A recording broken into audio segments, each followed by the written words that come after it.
Assalamualaikum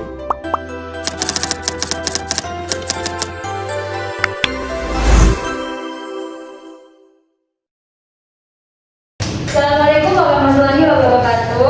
Waalaikumsalam warahmatullahi wabarakatuh. Gimana kabarnya hari ini, teman-teman? Baik. Baik. Mungkin sebelum mulai kita bisa berdoa terlebih dahulu ya. Mungkin bisa dipimpin sama siapa nih? Sania mungkin bisa dipimpin. Sebelum berdoa, mengangkat tangan, kepala ditundukkan. Berdoa sebelum belajar dimulai.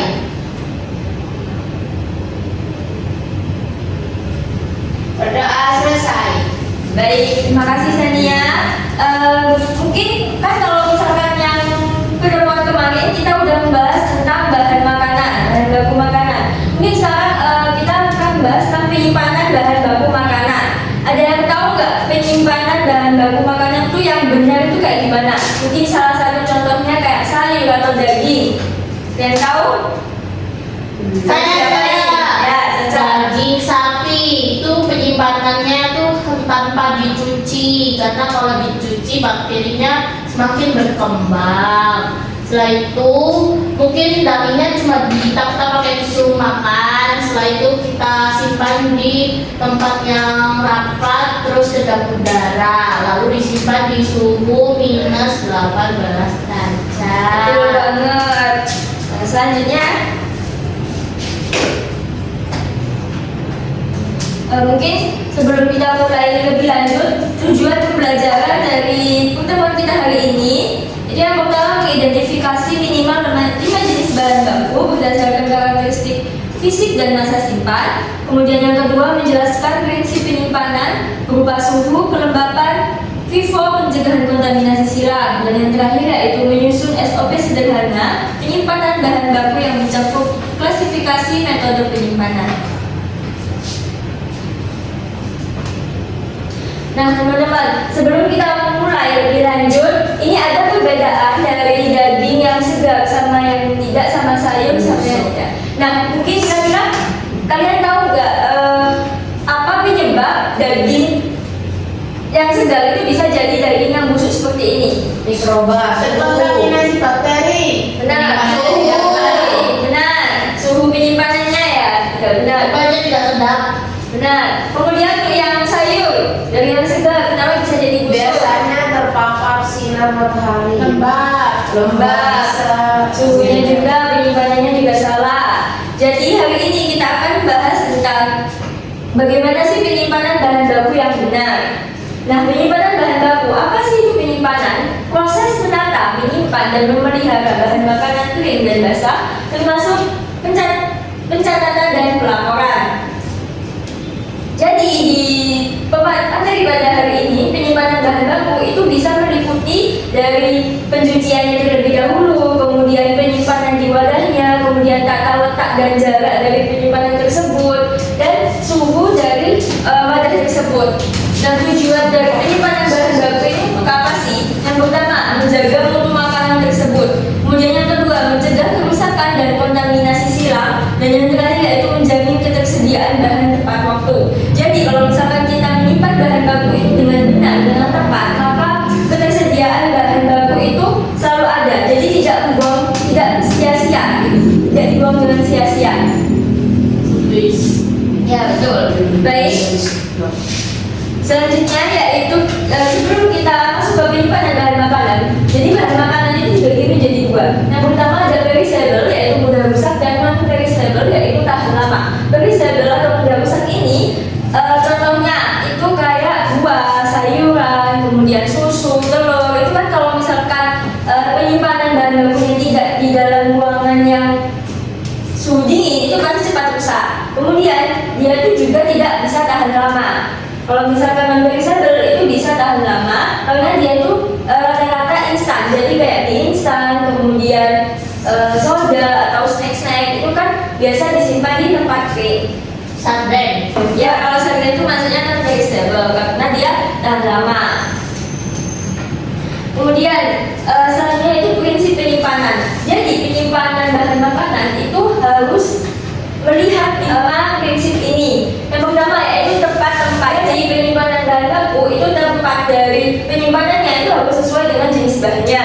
Misalkan kayak sayuran, buah, itu kan tempat penyimpanannya kan di suhu dingin, misalkan di chiller. Kemudian kalau frozen food itu kan biasanya di freezer. Kemudian untuk yang kayak yang kering-kering, tepung dan sebagainya itu kan juga nggak bisa masuk di chiller karena harus masuk di ruang kering. Selanjutnya yaitu tepat waktu sesuai masa simpan. Ini juga berhubungan dengan sistem FIFO. Jadi kalau misalkan kita baru membeli, itu biasanya ditaruh di yang paling belakang atau di akhir penggunaan. Jadi kita harus mendahulukan yang masa simpannya ini cepat. Kemudian tepat mutu. Jadi dengan kita memperhatikan prinsip-prinsip penyimpanan ini, kita bisa menjaga kualitas dari bahan baku makanan itu sendiri. Yang keempat yaitu tepat jumlahnya. Jadi sesuai masa simpan. Jadi kalau misalkan kita menyimpan bahan baku itu harus tepat dengan jumlah dari bahan baku itu sendiri. Kalau misalkan terlalu banyak disimpan di ruangan tersebut, itu masa simpannya itu tidak bertahan lama. Kemudian tepat nilai, mempertahankan nilai ekonomi. Dengan kita menyimpan bahan baku dengan benar dan tepat, itu pastinya kita akan menekan biaya. Jadi tidak membuang makanan itu secara percuma. Seperti itu. Kemudian selanjutnya itu faktor-faktor dari penyimpanan. Ada 7 faktor. Yang pertama ada suhu dan kelembapan. Jika kita memperhatikan dari suhu dan kelembapan itu sendiri, maka penyimpanan bahan baku itu akan bertahan lama. Seperti yang telah disebutkan di pertemuan sebelumnya, itu untuk daging, kemudian sayur atau buah itu biasanya ditaruh di chiller dengan suhu tertentu. Kalau misalkan kayak tepung, garam, gula itu kan biasanya di suhu ruang. Jadi tidak bisa ditaruh di tempat yang dingin karena dia akan cepat berjamur. Kemudian kedua yaitu ventilasi dan kebersihan. Di dalam ruangan penyimpanan itu pasti ada ventilasi untuk pertukaran udara, untuk menjaga kualitas dari bahan baku itu sendiri. Kemudian untuk tempat ruangan ataupun chiller dan freezer itu harus dibersihkan secara berkala agar tempat tersebut itu bersih dan tidak menyebabkan kontaminasi pada bahan baku itu sendiri. Selanjutnya yaitu pemisahan bahan mentah dan matang. Jadi bahan mentah dan bahan matang itu harus dipisahkan, tidak boleh disatukan. Apalagi wadahnya. Wadahnya itu biasanya kalau misalkan sudah digunakan dengan bahan mentah itu pasti dicuci terlebih dahulu dengan sabun sampai bersih, kemudian baru bisa digunakan untuk bahan matang. Karena kalau misalkan wadah dari bahan mentah itu langsung digunakan bahan matang, bakteri yang ada di bahan mentah yang sudah menempel di wadah tersebut akan mengkontaminasi bahan matang tersebut. Kemudian wadahnya kedap udara. Biasanya kan ada bahan makanan yang baunya itu aromanya itu menyengat.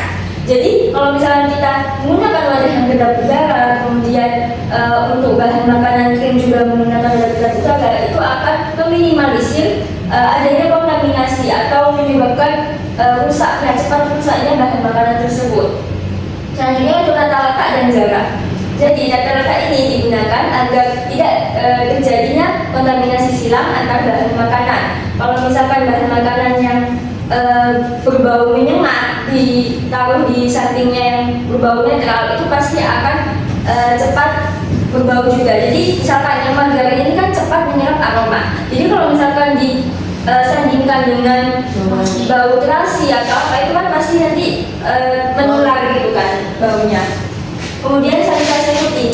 Sanitasi rutin ini berlaku untuk bahan makanannya sendiri ataupun tempatnya. Jadi kalau misalnya kita sudah menyimpan bahan baku, bahan bakunya sudah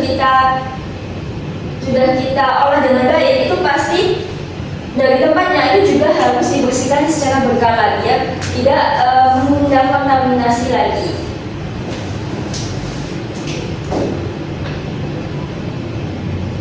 Selanjutnya itu sistem FIFO. Tadi sudah saya singgung juga tentang sistem FIFO, first in first out. Ini jadi barang yang sudah masuk terlebih dahulu itu harus digunakan terlebih dahulu. Jadi sistemnya kalau misalkan di industri itu biasanya kalau misalkan ada barang yang baru masuk itu pasti ditaruh di paling belakang, kemudian di labeling juga kayak ditulis ini baru masuk pada tanggal berapa, biar kita tahu oh ini berarti baru masuk. Kemudian lihat juga expirednya itu kapan, biar yang barang yang sudah masuk duluan itu bisa digunakan terlebih dahulu. Jadi label itu juga penting. Manfaatnya apa? Untuk menghindari produk kadaluarsa dan menjaga kesegaran dari produk tersebut. Selanjutnya, bagaimana caranya mencegah tentang kontaminasi silang? Yang pertama yaitu bahan mentah sama bahan matang itu harus dipisahkan. Seperti yang sudah dijelaskan sama saya sebelumnya, itu kan bahan mentah kalau itu mempunyai bakteri yang sangat banyak, jadi bisa menularkan bakteri-bakteri tersebut kepada bahan matang yang bakterinya itu sudah minim gitu kan. Kemudian misalkan perishable foods dan non perishable foods. Jadi perishable foods yang seperti kayak buah, sayur itu kan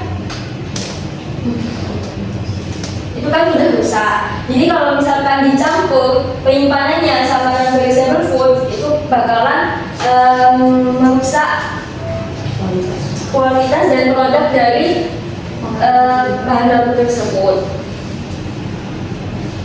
Selanjutnya itu misalkan bahannya berbau tajam sama bahannya berbau netral, seperti yang dijelaskan sebelumnya tadi kan. Jadi kalau misalkan tepung dicampur penyimpanannya sama yang bahan berbau tajam kayak terasi, durian, itu pasti nanti tepungnya juga berbau seperti itu. Biasanya kan kalau misalkan mentega, margarin, kalau misalkan terlalu lama ditaruh di kulkas, maka baunya itu cepat menyerap bau kulkas itu sendiri kan. Terus gunakan wadah penutup dan label yang jelas. Kenapa kok label itu penting di industri itu? Karena label itu biasanya digunakan untuk mencatat. Jadi bahan baku makanan itu biasanya dicatat, ruang masuknya itu dicatat. Nah, isi dari label ini apa aja? Biasanya itu kayak nama bahannya, kemudian jenis bahannya, kemudian jenis penyimpanannya itu di mana, di bawah kering atau di suhu dingin, kemudian juga ini expirednya dan tanggal masuknya. Itu biasanya kalau di hotel atau di industri menggunakan label-label seperti itu. Nah, selanjutnya itu ada video, mungkin bisa dilihat terlebih dahulu ya.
Penjelasan tambahan juga untuk penyimpanan bahan baku makanan yang benar. Selanjutnya itu ada tugas kelompok. Mungkin kalian bisa membagi 3 sampai 2 orang aja ya untuk mengerjakan tugas kelompok ini. Kemudian bisa dipresentasikan minggu depan. Jadi modulnya ruangannya itu ada makalah sama PPT ya. Nah, ini untuk tugasnya itu membuat SOP penyimpanan bahan baku untuk 6 jenis bahan. Contohnya daging, ikan, sayur, tepung, susu, telur. Nah, daging itu kan ada beberapa macam, ada beberapa jenisnya. Ikan juga ada. Nah, itu setiap jenis-jenis dari bahan baku itu kalian cari tahu SOP-nya penyimpanan dari bahan baku itu bagaimana. Meliputi apa aja, ada suhunya, wadahnya gimana, posisi penyimpanannya gimana, label dan sistem FIFO-nya gimana. Misalkan kalau daging itu suhunya harus berapa, harus ditaruh di mana, kemudian untuk wadahnya itu harus wadah kedap udara atau yang bagaimana. dan posisi penyimpanannya. Apakah di chiller itu dia ditaruh di paling atas atau di paling bawah? Kalau misalkan daging ditaruh di paling atas, nanti airnya kan pasti menetes ya ke bawah. Nah itu akan mengkontaminasi bahan baku yang lain seperti itu. Baik, dari pemaparan materi yang sudah saya jelaskan sebelumnya, mungkin ada yang mau ditanyakan atau ada yang mau mengasih kesimpulan dari pertemuan kita hari ini. Saya mau menceritakan cara dari hari ini. Nah, karena saya sudah tahu bagaimana penyimpanan bahan baku yang benar, saya akan mempraktekkan itu di rumah. Seperti kita harus menyimpan daging itu di bagian mana, terus sayuran di mana, terus bahan makan yang sudah matang, terus disimpan di chiller itu bagaimana. Selain tepung itu bagusnya disimpan di mana? Kan sekarang tuh masih ada kan ibu-ibu kayak nyimpan mie instan itu di kulkas. Nah, terus tepung di kulkas biar apa sih? Biar nggak sebutan. Ya betul. Terus suhu yang ideal bagaimana? Terus wadah yang digunakan bagaimana? Posisinya? Terus sistem FIFO dan labeling. Betul sekali, terima kasih Caca. Kemudian sebelum saya menutup pembelajaran hari ini, mungkin saya mau absen dulu ya. Baik. Regina, Hadir. Aisyah, Hadir. Salsa, Hadir. Senia, Hadir. Laila. Baik, hadir semua ya. Mungkin sebelum kita menutup pembelajaran materi hari ini, mungkin bisa memimpin doa lagi nih. Siapa lagi yang mau memimpin? Saya. Oh, Caca, Salsa, silakan. Sebelum kita pulang ke rumah masing-masing, langkah baiknya kita berdoa. Berdoa dimulai.